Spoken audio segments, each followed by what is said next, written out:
Hello student, ये है class 10 SST का एक इम्पॉर्टेंट टॉपिक। नेम है यूनिफिकेशन ऑफ जर्मनी।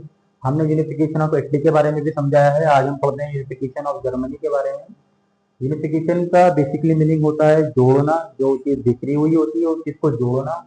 तो जर्मनी जो था एक छोटी छोटी स्टेट्स में डिवाइडेड था, और इस जर्मनी को एक मुकम्मल देश कैसे बनाया गया उसका प्रोसेस आज हम पढ़ेंगे। Germany was divided into several small states. Germany जो था बेटे छोटी छोटी स्टेट्स में डिवाइडेड था। The nationalist feeling was wide spread among middle class German. अब क्या होता है, जो देशभक्ति की जो भावना है, जो देश को जोड़ने की भावना है, वो जर्मनी के मिडिल क्लास लोगों के बीच आने लग जाती है। बहुत ज्यादा लोग देश बनाने की बातें करने लगते हैं। लोग सेम कल्चर की, आइडेंटिटी की बात करते हैं, इक्वेलिटी की बात करते हैं जर्मनी के अंदर।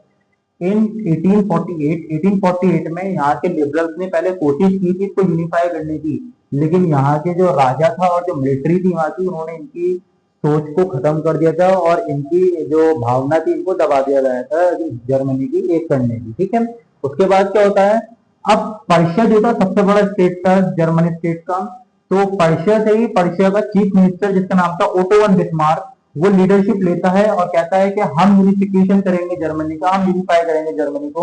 ओटो वन बिस्मार्क को आर्किटेक्ट भी कहा जाता है। इस प्रोसेस का एग्जाम में एमसीक्यूज में आ सकता है कि जर्मनी के यूनिफिकेशन का आर्किटेक्ट कौन था, किसने जर्मनी का यूनिफिकेशन कराने में एक अहम किरदार निभाया। तो वो थे हमारे ओटो वन बिस्मार्क, जो कि चीफ मिनिस्टर थे कहा के, पर्शिया के। ठीक है, he followed the policy of blood and iron. ये भी एमसीक्यू के लिए इंपॉर्टेंट है। इन्होंने जिस पॉलिसी को फॉलो करा उसका नाम है ब्लड एंड आयरन।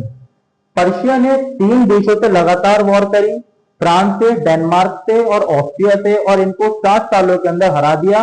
और इन 7 साल के अंदर पर्शिया की जीत होती है, जिसके बाद यूनिफिकेशन ऑफ जर्मनी का प्रोसेस एंड हो जाता है और जर्मनी यूनिफाइड हो जाता है 1871 में। इसके बाद आजाद जर्मनी का कहते हैं यूनिफाइड जर्मनी का जो किंग बनता है वो बनता है kaiser William first, became the king of Germany या एम्परर ऑफ जर्मनी। तो ये था आपका यूनिफिकेशन ऑफ जर्मनी।